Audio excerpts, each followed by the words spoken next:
absent. And so the presence of a priest, a strong but loving male presence, is extremely important, right? So another one of John Paul's addresses, which was to the Diocese of Rome for Catholic Schools Day. The Italians can't take a week of it, but he says this: what's the purpose of a Catholic school? This is a propitious occasion to reflect on the original formative proposal inspired by the gospel and on the integral vision of the human person that a Catholic school offers children, an integral vision. The objective of Catholic schools is to help students address in a positive way the important questions of life. The important questions of life. Bishop Arthur was talking about this last night, the questions that kids raise. I hope that every family will have the concrete possibility to choose this type of school for its children. And then he thanked Catholic school teachers and acknowledged, quote, the quality of the service they offer and the tenacity and spirit of sacrifice with which they face the difficulties. There's a wonderful essay by, say, David Clayton. The page is sticking. Yes, it is. David Clayton, who teaches at Pontifex in England. And there was a small version of this on the website of New Liturgical Movement. And then I contacted him. He sent me. The title of the article is A Pattern of Education That Places the Liturgy at Its Heart. And we alluded to this very briefly last night, but the Catholic school needs to be a liturgical community. And so if you want this, it's available. Just Google his name, David Clayton, A Pattern of Education That Places the Liturgy at Its Heart. And one of the problems in a lot of high schools is if they have a full-time priest, God willing, that daily mass is offered, but kind of scrunched into some kind of a place. So, a half hour before school starts, well, who's there, all right? Somebody from the cafeteria staff maybe. Or there's a student body mass which is allowed 40 minutes, like a regular class period. Well, you really can't do very much, with a decent celebration of liturgy in 40 minutes. And also there needs to be a connection between what's being taught in the religion classes and the way that's being celebrated liturgically. When I was a seminarian working in a high school, we were teaching all the right stuff in the religion classes, but the principal, who was the priest, his liturgy was absolutely horrific. The daily mass was 13, 14 minutes, dirty vestments, unpolished vessels. We're saying in a liturgy class to freshmen, this is the most important moment of your life. You're encountering the King of the universe. This is the most important thing you could do. And then they go to a mass in the school chapel that looks like it's a tobacco auction going on. Lord, with the less bright, student body masses. We have a 45-minute period. Let's not overload the circuit, right? And he would be watching his watch during the Eucharistic prayer, and make his determinations about what he's going to cut and not cut. So there's a huge disconnect. And obviously that's not a liturgical school, all right, when that kind of thing goes on. An item from Society magazine, How Technology in Schools Harms Our Kids. This is from last July, and it's by Jim Schroeder. This is something that I think we have to be very, very cautious about. And again, as priests, help set the tone. We're not producing technocrats. And I'm so retrograde that I don't believe that anybody under 6th grade ought to have access to a computer. Right? I think it turns the mind to mush. And the whole emphasis on, every child has a computer. Why? No one can, have you ever asked anybody why that's the case? Well, because. Because what? We get better answers why the Trinity than we do why a kid should have a computer. Right? It's just self-evident. Even, I don't think even the European Parliament, like the way views they are, said it was an educational crisis that's actually developmentally destructive that children should have computers. Well, so they even a stop clock is right twice a day. So that was kind of funny that they said that maybe 3 months ago. Yeah. And one of the objections that's often raised about Catholic schools is we don't have the technology that the state schools have. And the answer should be, yeah, and we don't want to because it's deadening. It doesn't work.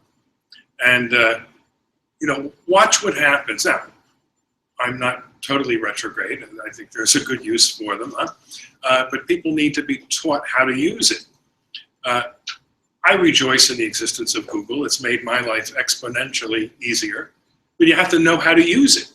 And I've watched young people do it, kids in junior high, high school. I say, I'm not sure of the date of the ratification of the Constitution. I am, but and so ratification, Constitution, U.S., Google, boom, it gives it to me. And that's the end of my search. Watch what kids do. Oh, well, there's a link to something else. And they're like little bees in a garden going from flower to flower, all right? And none of it sticks, all right? But it's all interesting. And so what should have been a 3 minutes time-saving moment turns into a 2-hour waste of effort. And also, once again, reinforcing the problem of no focus to any of the educational process. There's an article that appeared in Homiletic and Pastoral Review in 2000 by a Dominican called Basil Cole. And the title is very intriguing. Is there a spirituality of study? Is there a spirituality of study? And needless to say, a Dominican would tell you very quickly, yes, emphatically, there is, all right? And I think that's something, again, that we priests can convey to our faculty, and they in turn convey to students. Your vocation right now, Johnny, is to be a student. Study is a good and holy thing. It's the way you're going to become a saint right now. So if you are studying well, and if you're doing this sub specie aeternitatis, this is a saving activity for you. And it's just as good and just as holy as prayer. As a matter of fact, it can be your prayer. I think something else we have to resist mightily is the anti-intellectualism that has surfaced in the church, certainly in the last 30 or 40 years. And often, unfortunately, and I'm very fond of the young generation of priests. I find them much more reasonable than my generation ever was, a lot more sensible. But there can be a pietism there that's, first of all, off-putting, and it's imbalanced. And so you hear silly things like, well, do you want to be a holy priest or a theologian? Well, tell that to Thomas Aquinas, okay? And it reminds me of an article written in the Dunwoody Review, I think around 1920, by one of the priest faculty members. And he bemoaned the anti-intellectualism of that moment. God knows what he would say today. He'd be speechless. But he talks about the fact that seminarians then were saying how important it is to be pious, and that the intellectual life gets in the way of devotion and holiness and all the rest. And his entire article is saying precisely the opposite. And then at the end he said, and now to sum it up, piety, my friends, is as passing as the morning dew, but dumb is forever. And so, yes, there is a spirituality of study. And, and it's interesting, for example, with the Orthodox Jews, who are so incredibly observant of the Sabbath, what they can and can't do and all the rest of it. The one thing that they can do is study anything on the Sabbath, not just Torah, anything, but with the understanding, because all knowledge leads to the source of knowledge, who is God himself. And I think that's a very important idea to have. About 35 years ago, Father Andrew Greeley, whatever you think of his novels, he was a good sociologist and a great proponent of Catholic education. And in fact, his constant run-ins with bishops were usually the result of his support for schools that he didn't see coming from bishops. At any rate, he produced what he called an index of hopefulness. And he started with the premise that he believed that one of the most important things, perhaps the most important thing, that a Catholic education provided was an attitude of hopefulness. And taking our time machine up to the present moment with the exponential rise in teenage suicide and all the rest of it, this is an important point. And in his index of hopefulness, he presented graduates, Catholic young adults, graduates of Catholic schools and non-Catholic schools, but Catholic kids or young adults, with 4 scenarii, which all describe a tragedy of some kind and ask for a visceral response to it. And so I'll give you the first example. You have just visited your doctor, and he has told you that you have less than a year to live. He's also told you your disease is incurable. Which of the following statements comes closest to expressing your reactions? A, it'll all work out for the best somehow. B, no one should question the goodness of God's decision about death. C, there's nothing I can do about it, so I'll continue as before. D, I'm angry and bitter at this twist of fate. E, I've had a full life, I'm thankful for that. F, death is painful, but it's not the end of me. And another one is a relative is dying, another one, a sick child, and then a hurricane levels your house and your neighborhood and all the rest. And so in this example, it'll all work out for the best. That's stupid, right? That's Pollyanna. It's not. You're going to be dead, okay? And the death may not be the best thing for you at that moment. 2, no one should question the goodness of God about the decision of death. That's a kind of fideism, huh? Nothing I can do about it, so I'll continue. Grin and bear it. I'm angry and bitter. That's very common, huh? I've had a full life, I'm thankful. Not bad. Death is painful, but not the end. And in each instance, now that's not the way he presents them, so it'd be too obvious, but it's the F answer, which acknowledges the existence of a problem, but then suggests that there's reason to hope. And his study revealed that young adults who had attended Catholic schools for 10 years or more had a hopeful index 400% higher than Catholics who had not gone to Catholic schools. I'd love to see an update of the study today. But to me, that's a very, very important point. And you can see, again, the pastoral dimensions of that, an index of hopefulness. And then only a few months ago, I came across a document by Frank Sheed called Are We Really Teaching Religion? And it was a lecture that he gave to religion teachers of the Catholic schools of Ireland, probably around 1945 or so. And you see that the problem of teaching religion is not something that's just post-Vatican II. In fact, if you're familiar with Luigi Giussani, the founder of Communion Liberation,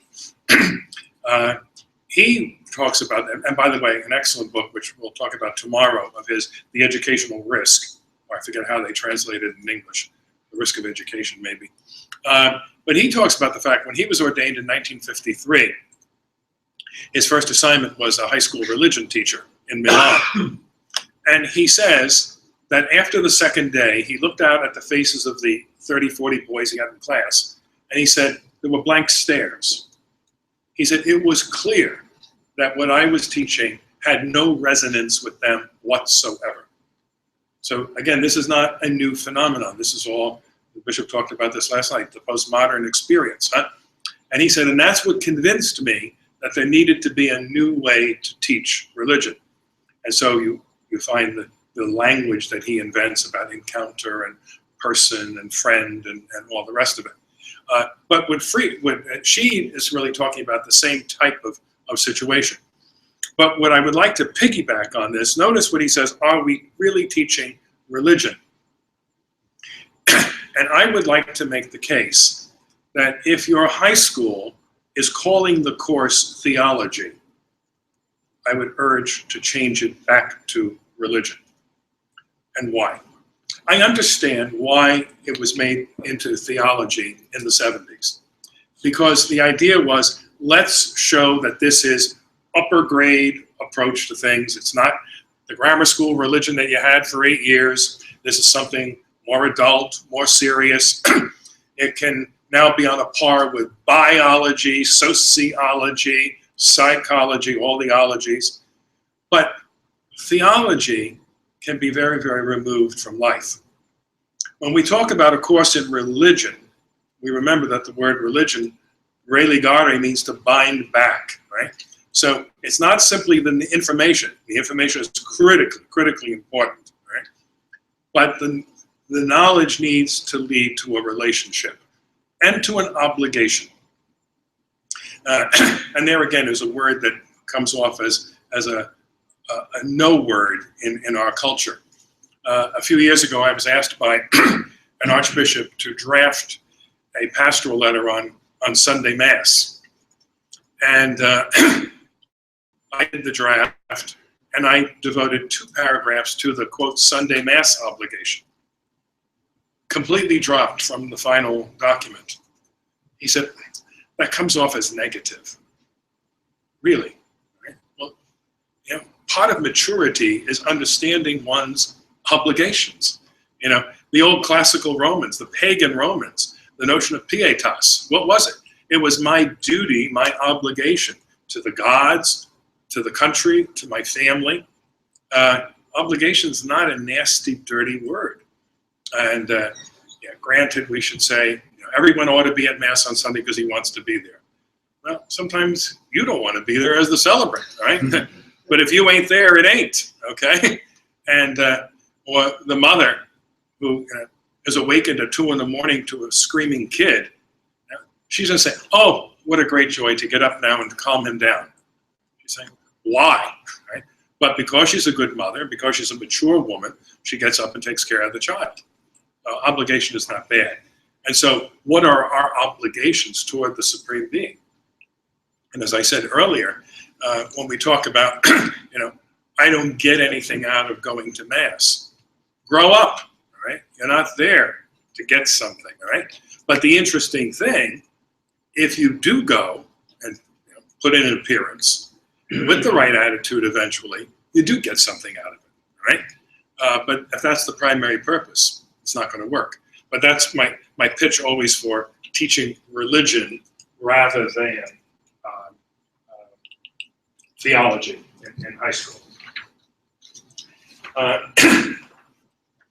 Oops. There it is.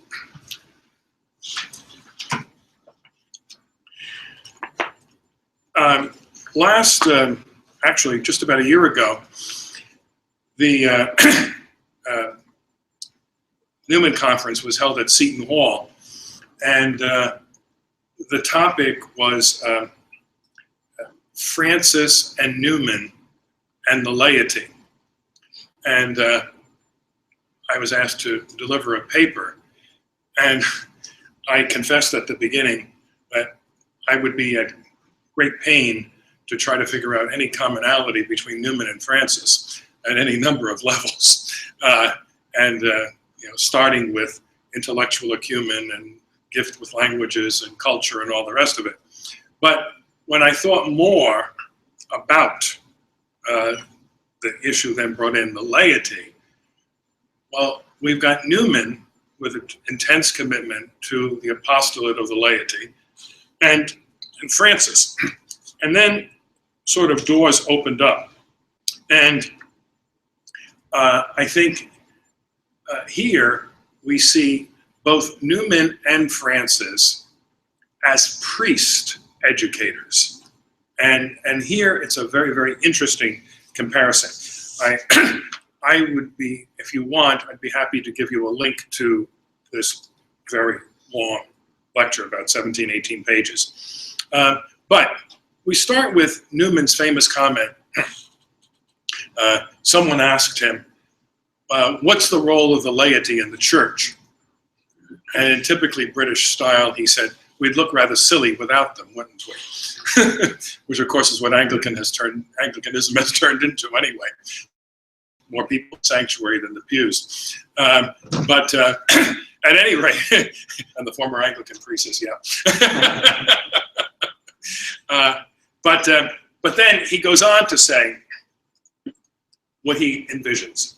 I want a laity, not arrogant, not rash in speech, not disputatious, but men who know their religion, notice religion, who enter into it, who know just where they stand, who know what they hold or what they do not, who know their creed so well that they can give an account of it, who know so much of history that they can defend it. I want an intelligent, well-instructed laity. Okay? And then what would this look like? And we see in Newman's moment, his, in a way, presaging what John Paul would say about the new evangelization. So what's the effect of this well-educated laity? One immediate effect of your being able to do all this will be your gaining that proper confidence in self, which is so necessary for you. Confidence. I'm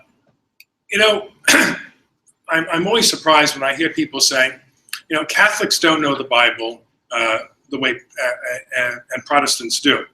Well, I'm not so sure of that. I think Catholics know an awful lot about the Bible and religion, but in a kind of unconscious way. Yeah, they can't say that's Matthew 3:22, but nowadays, who needs that? I mean, that's what I guess computers are for. But they do have the sense of it all, and very often they're intimidated. When I taught at St. John's University, most of what I taught was graduate ed, but every semester I taught an undergraduate theology class, which was in a lecture hall for 250 Guidos and Guidettes, as we used to call them. And, hey, Father, how you doing? And, but good. And, but every second Friday, we had a day of apologetics in class. And I would simply say, Sal, they're all Sal. Sal, you come up front. Maria, you go out in the hall. And we're going to do some kind of an interaction between a Jehovah's Witness coming to your door and your response to it. And they throw out all the usual objections that you get from a Mormon missionary, whatever. And the kids loved it. They thought it was great. And one day, one Monday, kid comes into the classroom, the lecture hall, and he said, passes. I said, how was the weekend, Sal? Don't talk to me. I'm ticked off at you. I said, there's a long line. And he said, I said, but what are you ticked off? He said, you ruined my Friday night. I said, how is that? He said, well, I took a car service because I was going to get sloshed. You'd be proud of me, so I wasn't going to drive. Oh, that's good. Okay. As Pope Benedict said, it's a step in the right direction. He said, I took a car service. I'm in the car there, he said, and the guy looks at me, and apparently he was wearing his St. John's jacket. And the guy said, "You Catholic?" "Yeah, I'm Catholic." "You know, that's a BS religion." "Hey," he said, "don't you talk about my religion that way." And he said, "Oh yeah," he said, "you know, the popes made all this stuff up, and call no man father, Mary wasn't a virgin." And he said, I said, "Hey, you don't know what you're talking about." And he said, I told him, "Call no man father, that's not what that means." And he's defending the virginity of Mary and all the rest of it. I said, "Oh, good for you." "Yeah," he said, "and you know, and then when I land over there at the South Street Seaport, I say, hey, I can't go and get drunk now," he said, "after I just spent an hour telling this guy about the truths of the Catholic faith." But he did it, right? He didn't know that he knew all that stuff. And here's Newman's point. They need to be made confident. And so you do it in the school environment, a safe environment, huh? And when the appropriate moment comes, they know how to evangelize, right? He goes on, "You will then not even have the temptation to rely on others, to court political parties or particular men. They will rather have to court you." And of course, that's the way it used to work with us Catholics, huh? Politicians came to us asking for our support. Now we go Beretta in hand and say, "Please be nice to us," okay? And worse, we capitulate to their demands, right? "You will no longer be dispirited or irritated at finding difficulties in your way, in being called names, in not being believed, in being treated with injustice. You will fall back upon yourselves. You will be calm, you will be patient. Ignorance is the root of all littleness. It becomes from the very necessity of the case philosophical, long-suffering, and magnanimous." Right? And really what he's describing there is what later he'll call a Christian gentleman. Right? And then how do you get this well-instructed laity that is self-confident? Now, every educated person knows about Newman's idea of a university and the unfortunate failed experiment of the Catholic University of Ireland. But what most people don't know is, as a matter of fact, his involvement in Catholic elementary and secondary education. And it's important, I mean, if we want to talk about having good Catholic colleges, which unfortunately we've pretty well diminished that scene for the past 35 years. But if we want good Catholic colleges, we have to provide feeders, right? And so the high school is the feeder for the college. The elementary school is the feeder for the high school. And so if you're not doing these things at the lower level, I mean, just even academically, what's the educational emergency in a secular level of things? No one knows how to write a sentence in college because he didn't do it in high school because he wasn't taught it in grammar school, right? But Newman had a profound affection for his oratory school.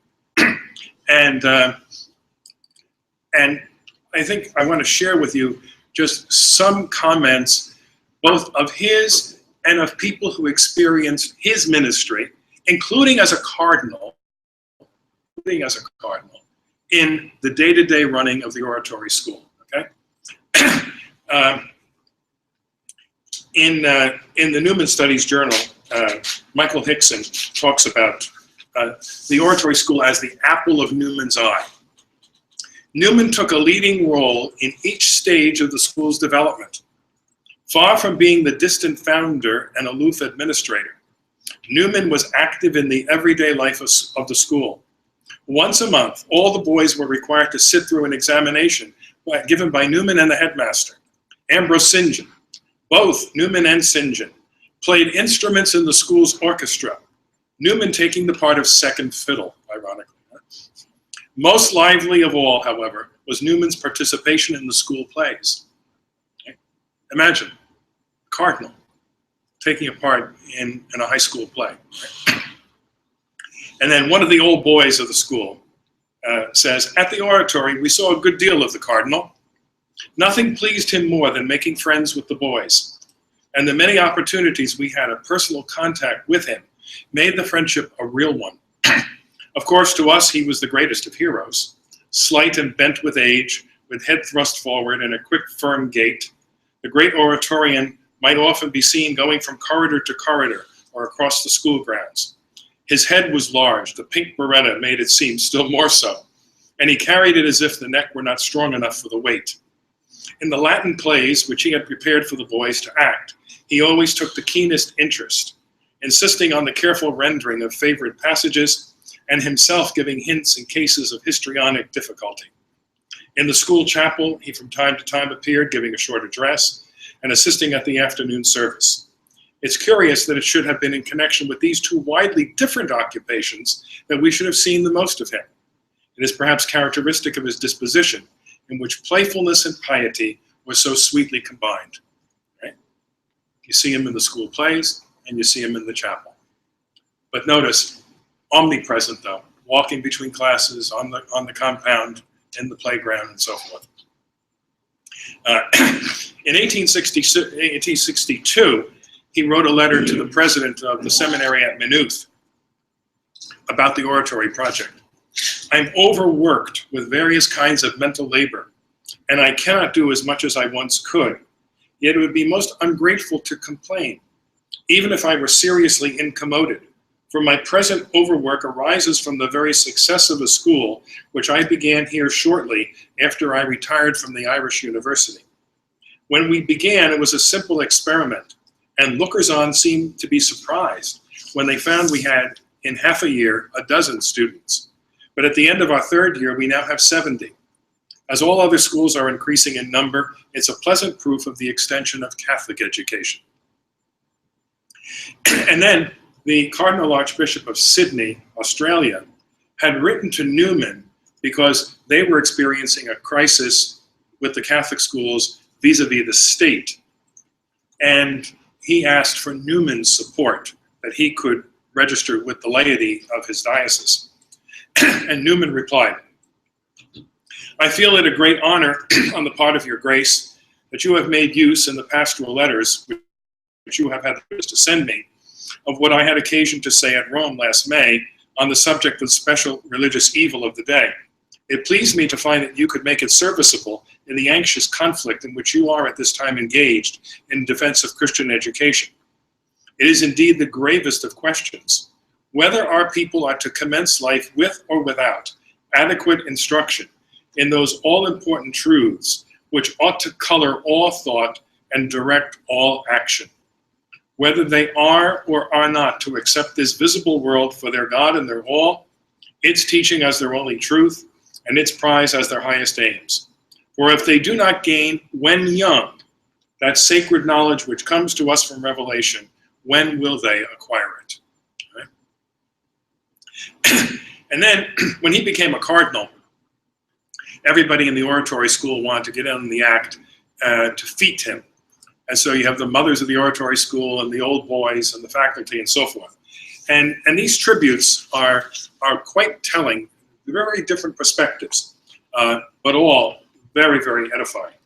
The representative of the Oratory School Society said, just 20 years ago, you generously founded the Oratory School, and you have always cheerfully shared in the burden of toil and self-sacrifice which that act has entailed.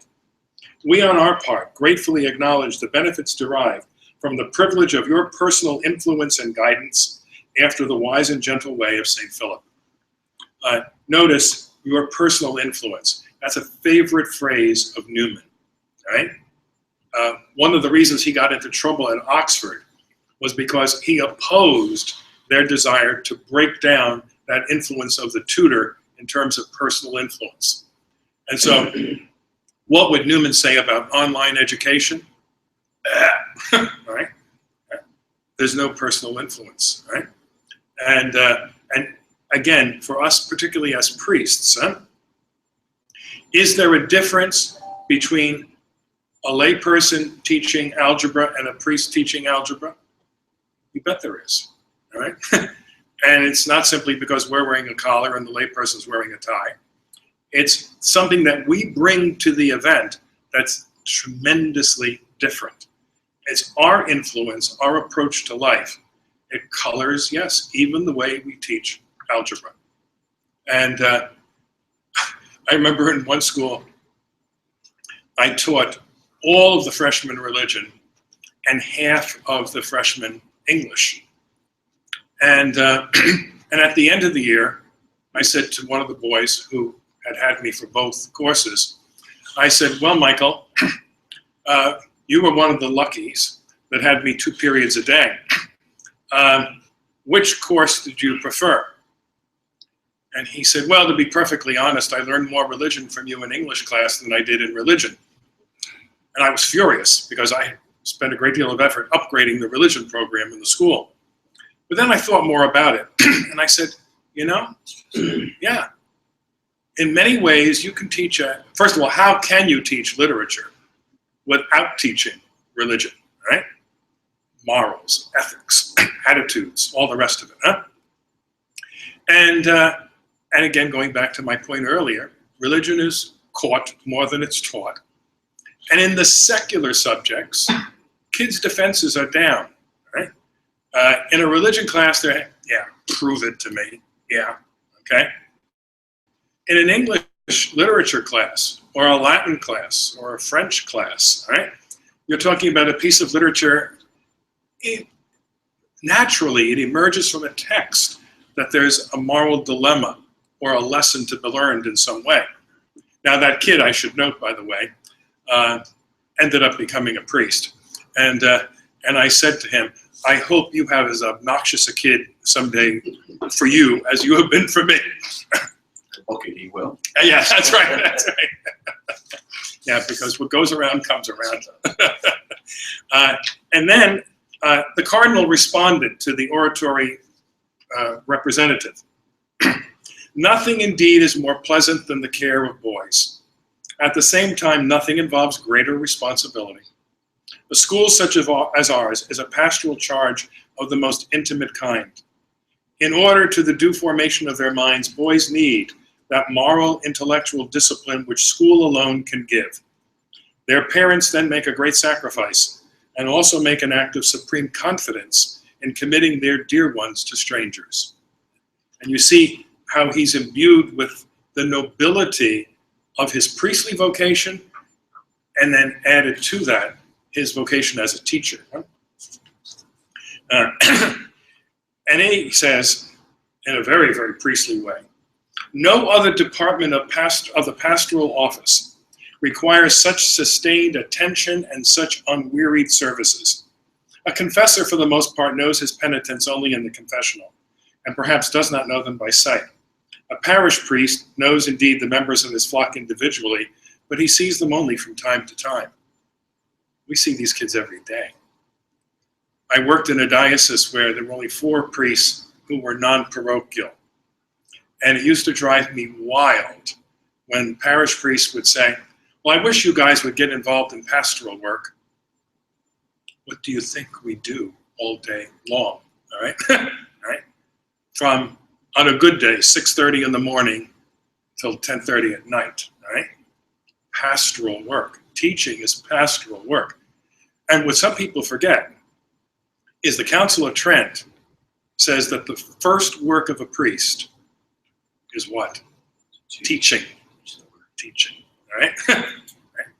We would think with the lofty concept of the Tridentine priesthood, it's offering the sacrifice of the Mass. No.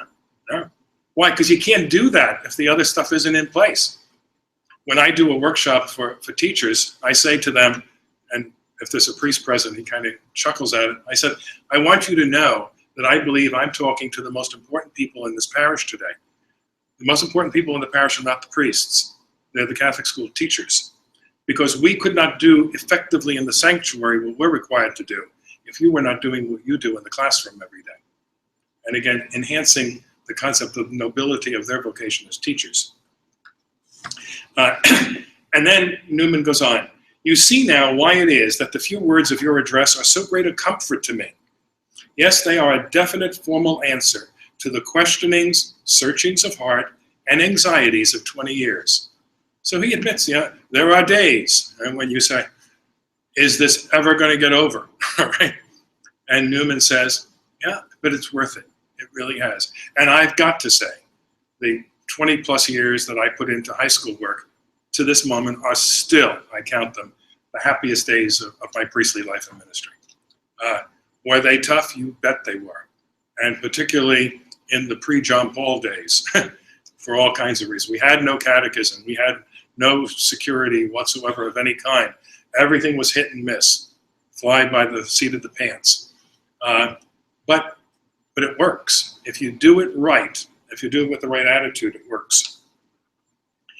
A day later, the mothers of the oratory school expressed their great gratitude, quote, for the great services you have rendered to the church, and as parent, for the character and tone with which your personal influence has invested the oratory school. In conclusion, we pray that God may long preserve you to us for the good of his church and the interest of Catholic education in England. Now, how do you like that for your tombstone? Okay? And then the cardinal gives his response to her. And he includes an interesting historical tidbit that no one knew before that. Concerning our school, and notice our school, the sense of involvement, it may be pleasant to you to know that the Holy Father at Rome seemed to take great interest in our school without my even urging it upon him. So when Newman became a cardinal, he was asked about the oratory school. And he said that Pius IX had told him he wanted him to reach out to the educated classes and to what would be called the class of gentlemen. There's nothing bad about reaching out to the upper class, right? And one of the theories is if you do it with them, there's going to be a real trickle-down approach. Finally, we hear from the masters and boys of the oratory school and their representative, very touching tribute. Many of us have been formed by your teaching and molded, we hope, by your example. All of us know or have heard often from others of the wonderful way in which God's grace has, for more than 30 years, enabled you by your writings to defend and illustrate the Church of God. All of us are now, by a singular privilege, the children of your house. What a beautiful image, huh? The daily witnesses of your more private life and the recipients of your constant teaching and guidance. And therefore we claim a more intimate share in the joy which is so universal, when the Holy Father thus manifestly, and as it were in the sight of the whole world, sets the Church's seal on the work of your life. Right? And then Newman responds to that. Of course, I'm not a person who can say how much you know of me, because boys' eyes are very sharp, and they look about and see many things which others think they're not aware of. Therefore, when you tell me that you are witnesses of my more private life and recipients of my constant teaching and guidance, I know perfectly well that I have not any direct duties toward you in the way of teaching. Wasn't been in the classroom at that point. That shows that you must use your eyes very well, and hence my great pleasure and gratification at knowing that your sight and knowledge of me is so much in my favor, and also my pleasure in regard to the accomplishment of those objects which, of course, I have most at heart. Then he goes on. It would be strange and shocking if I had not the greatest interest in you. Though you may not see much of me, now he's 90 years old, 85 years old at this point, it has been a great anxiety to fulfill those duties which I have towards you and to your predecessors. It's now 20 years since we've had the school, and we have seen the boys go out into the world. You in your turn will do the same. And therefore we look upon you, all of us in our place, and myself especially, with the greatest interest and with the greatest love, and the tenderness of a father for children. And then a good insight into adolescent psychology. He says, boys not only have eyes, but they have very retentive memories. And that's another pleasure which I have in reading this address, because this day and time will be printed on your memory a long time hence. You will say, I recollect that perfectly well. It was the day I saw Cardinal Newman there for the first time. And you'll have something to tell those after you. That, of course, is a great pleasure to me, to think that this day will be in your minds. And so again, when I look to those who have gone forward in the career of life and see how many instances one has to look back upon, the way they've turned out, their excellence, and the way in which they fulfilled the duties of their station, and how in respect of some of them who have been taken off by death by the will of God, what good lives they led, and how much there is to be thankful for in their career, which is now finished. When I think of that and think of you, who are to go into the same world and fight the same battles as they, I have great confidence that you, beginning with such tender feelings towards your teachers and me especially, will answer all the expectations we have formed of you and wishes we have for you. I will say no more, but will thank you and assure you that as this day will remain in your mind, so it will remain in mine. Again, that intimate personal relationship. And you can feel that this is not something for public consumption. This is, again, his cor loquitur, huh? His heart speaking to heart. And it's the heart of a pastor, right? It's not an administrator of an institution, right? It's someone who sees these young students as his children. And he says, you're the children of my house. And it's interesting about, the graduates of the oratory, huh? J.R.R. Tolkien's one of his sons, who became a priest. One of Tolkien's grandsons, Hilaire Belloc. All of these are graduates of the oratory school. And we never know what we're doing. I always say that, it's the old mud against the wall theory. You hope some of it sticks. And you say, well, okay. And you talk about kids with their memories. For a number of years, I used to, just before Labor Day, bring together all of the boys whom I had taught who had gone into the seminary. And we would go up to the Poconos for Labor Day weekend.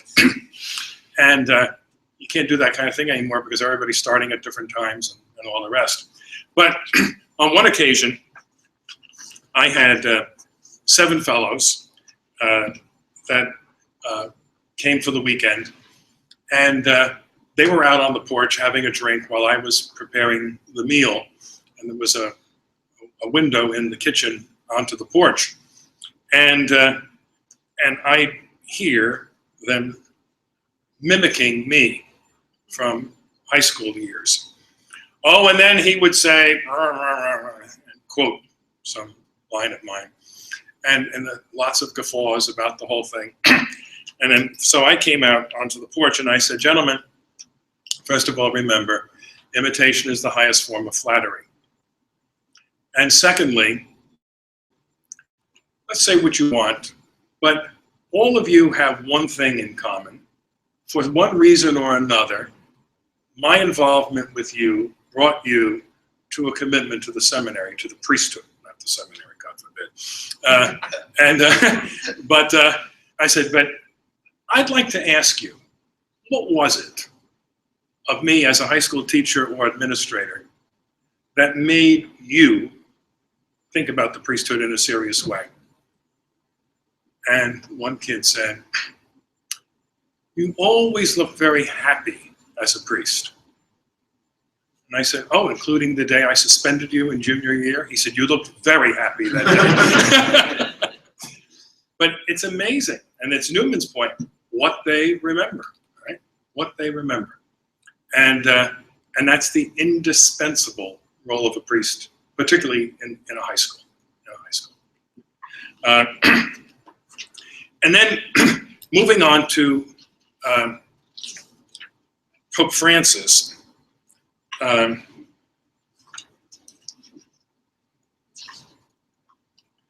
He talks about, again, I shared with you his recollections of his own boyhood education and the role of the Salesian fathers in his education. And then he talks about the fact that he got a letter from a Salesian who informed him that the Salesian fathers in Argentina were getting out of the school business because it wasn't relevant anymore. And he says, I don't know if I can find it.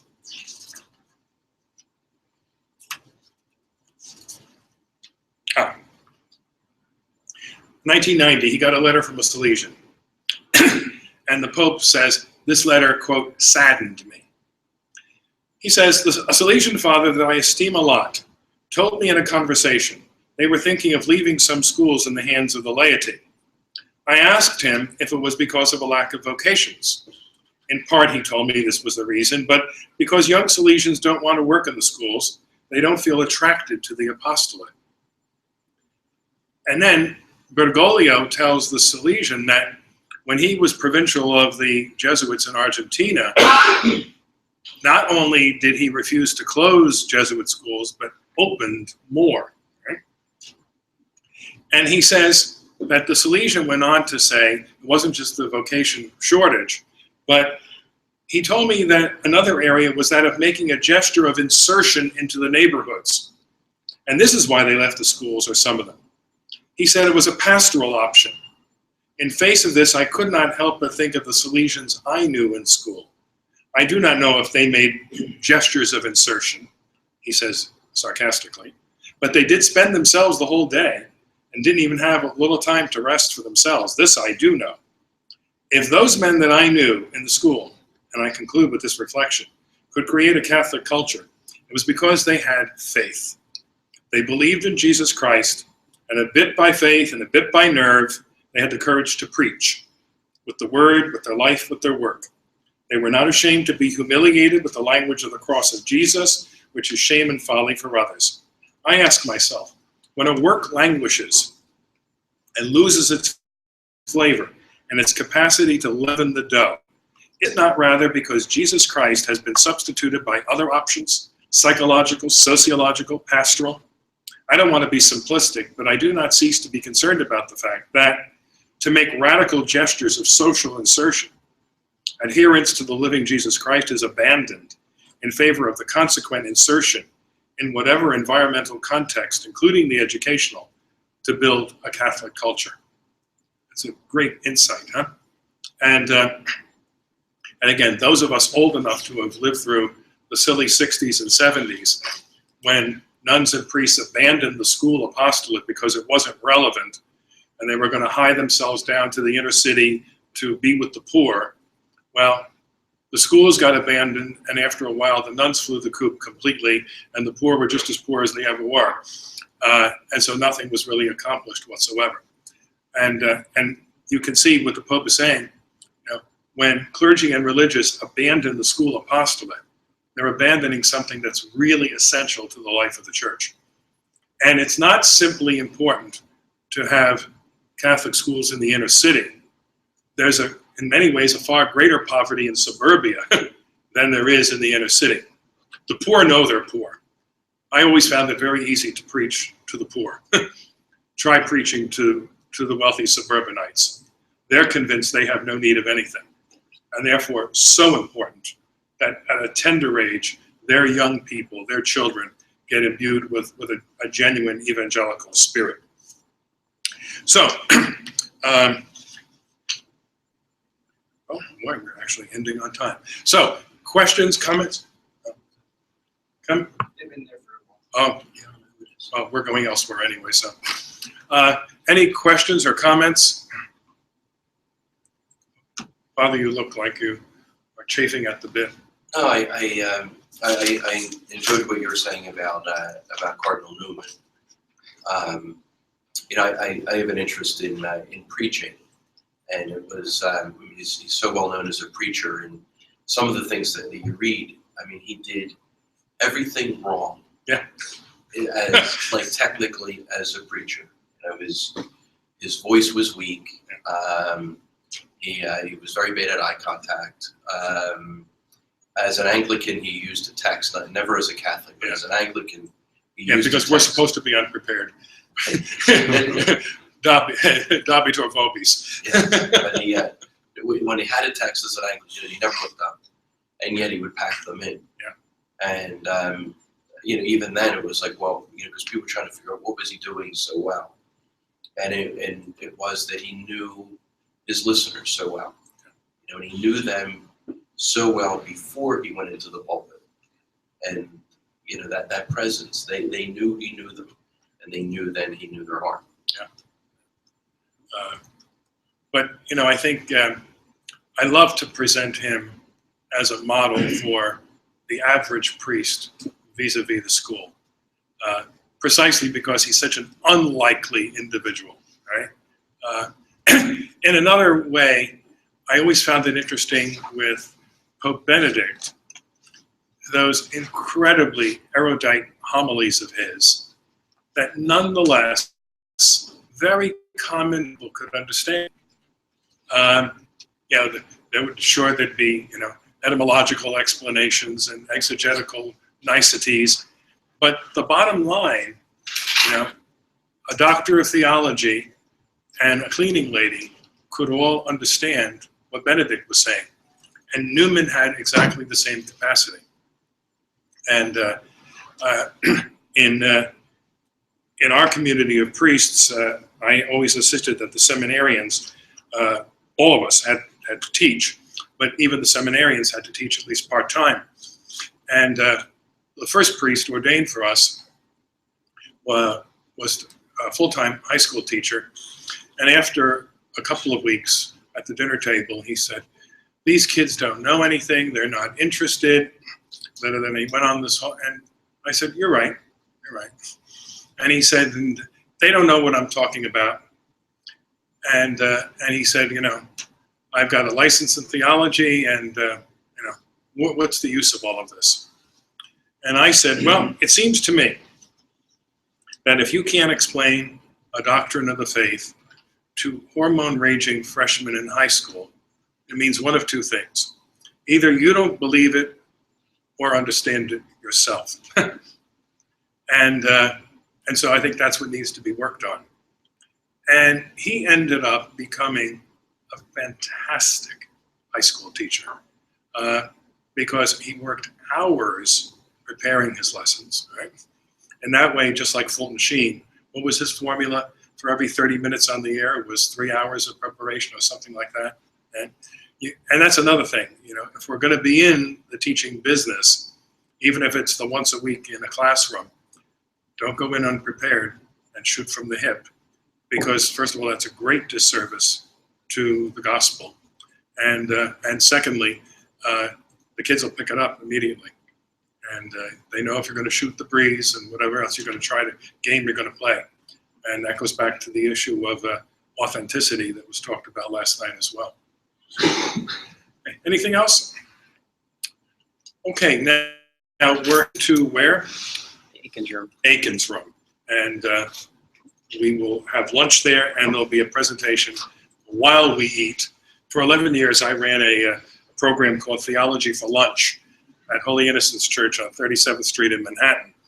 And I would celebrate the 12:10 Mass, and then roughly 100, 150 lay people, mostly young businessmen, would come for a theology class for an hour.